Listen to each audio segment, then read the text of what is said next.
এবার তো আমি একবারে পানিবন্দী হয়ে গেছি। গতকালকে ভিডিও পোস্ট করিনি, মনটা খুব খারাপ ছিল, ঘর থেকে বের হতেই পারছি না একদম। হ্যালো এভরিওয়ান, আসসালামু আলাইকুম। কেমন আছেন আপনারা সবাই? আর আপনাদের এলাকাতে কেমন পানি জমেছে? মনে হচ্ছে আগামী 15 দিন আমাকে পানিবন্দী থাকতে হবে। এই 15 দিনের মধ্যে আমি আমার বাসা থেকে বের হতে পারবো না, আর যদি বের হই তাহলে অবশ্যই গা ভিজে বের হতে হবে। আমার জীবনে প্রথমবার দেখেছি আকাশের বৃষ্টি এত পরিমাণে হয়, আর বৃষ্টির পানিতেই একদম এক রাতের মধ্যে বন্যা হয়ে যায়। ভাবছিলাম পানির কিছু ভিডিও আপনাদের সামনে তুলে ধরার চেষ্টা করব, কিন্তু মনটা অনেক খারাপ ছিল। ওই যে আগেও তো বললাম, কারণ মন খারাপ হলে আর কোনো কিছুই ভালো লাগে না। আমার শখের চুলা সহ রান্নাঘরের সম্পূর্ণ মাটি এদিক ওদিক ধুয়ে চলে গেছে। আর কয়েকটা দিন থেকে আমার বাইরে জায়গাটাকে একটা মাটা ইঁদুরে যেখানে সেখানে মাটি তুলে গাঁথা গাঁথা করেছে। আর ওই যে অসংখ্য বৃষ্টির জন্য সেই গাঁথাগুলোতে পানি ঢুকে ঢুকে সব জায়গায় গাঁথা হয়ে গেছে। চারিদিকে সংকটের মধ্যে আছি, জানি না এই সংকট উঠবে কবে।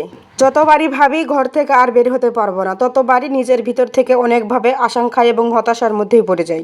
আবার কখনো কখনো ভাবতেছি এখানে থেকে চলে যাব বাড়িতে, মানে গ্রামের বাড়িতে আর কি। কিন্তু তা তো আর হবে না। আমার বড় ছেলের পরীক্ষা শুরু হয়েছে, গত বৃহস্পতিবার একটা পরীক্ষা হয়েছে, আর তো আজকে, তাই তো এই সময় আর বের হওয়া যাবে না। তো আর কি করার, নিজের মনের দুঃখগুলো মনের মধ্যে ধামাচাপা দিয়ে এভাবেই জীবন চলতে থাকবে। ফাঁকা জায়গাতেই বাসা, আর ফাঁকা জায়গার চারিদিকেই তো পানি জমেছে। আর আমার আশেপাশে যত বাসা আছে প্রত্যেকটা বাসার সামনেই পানি জমে আছে। কিন্তু আমার কাছে মনে হচ্ছে আমি একটু হতাশার মধ্যেই বেশি আছি। এভাবে কখনো পানিবন্দী থাকা হয় না, হয়তো বা তার জন্যই। সত্যি বলতে যে নিজে বাড়ি করার পর থেকে অনেক অভিজ্ঞতাগুলো নিজের কাছ থেকে, মানে নিজের জায়গা থেকেই পাওয়া, এর আগে কখনোই পাওয়া হয়নি। এই জন্য এই বিষয়গুলো পেতে আমার খুব কষ্টই হচ্ছে। কাঙ্ক্ষিত দিনের আবহাওয়াতে তো একটা কাপড় চোপড় এদিক ওদিক শুকানো যাচ্ছে না। আর দুদিন ধরে একদম বাথরুমের মধ্যে কাপড় জমায়েত করে রাখছিলাম, সেই জমানো কাপড়গুলা ঘরের মধ্যে কিছু সুতুলি দিয়ে তার পেঁচাইছিলাম। সুতুলি তো আর নয়, আমি যে কাপড় কাটি সেই কাপড়গুলো দিয়ে তার পেঁচানোর পরে সেগুলো তো ওই যে শুকাইতে দিলাম, আপনারা দেখতেই পাচ্ছিলেন।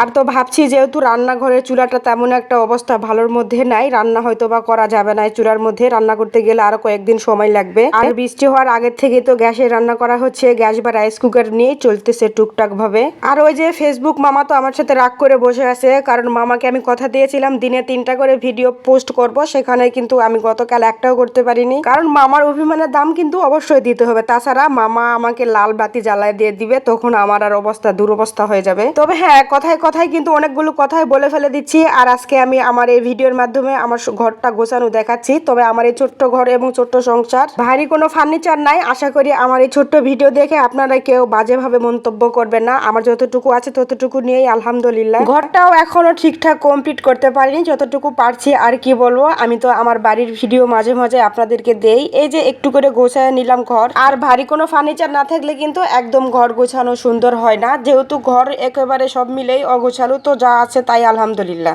আর এতগুলো কাজ করে নিলাম, এর মধ্যে কিন্তু আমার চার নেশা উঠে গেছে। আর এই যে চা বানালাম, আমি কিন্তু রং চাই খেতে পছন্দ করি সব সময়। চার সাথে আর কিছুই লাগে না, শুধু আদা এবং চা আর হালকা পরিমাণে চিনি খাই। যেহেতু চিনি খাওয়া ঠিক নয়, তারপর একটু করে না খালি আবার একদম ভালো লাগে না। তো বন্ধুরা, অনেক বেশি কথা বলে ফেলে দিলাম, আর ভিডিওটা তো বহুত লং হয়ে গেছে। আজ আর কথা বাড়াচ্ছি না, আজকের ভিডিওটা এখানে শেষ করব। আপনারা সবাই ভালো থাকবেন, আমার জন্য দোয়া করবেন। আল্লাহ হাফেজ।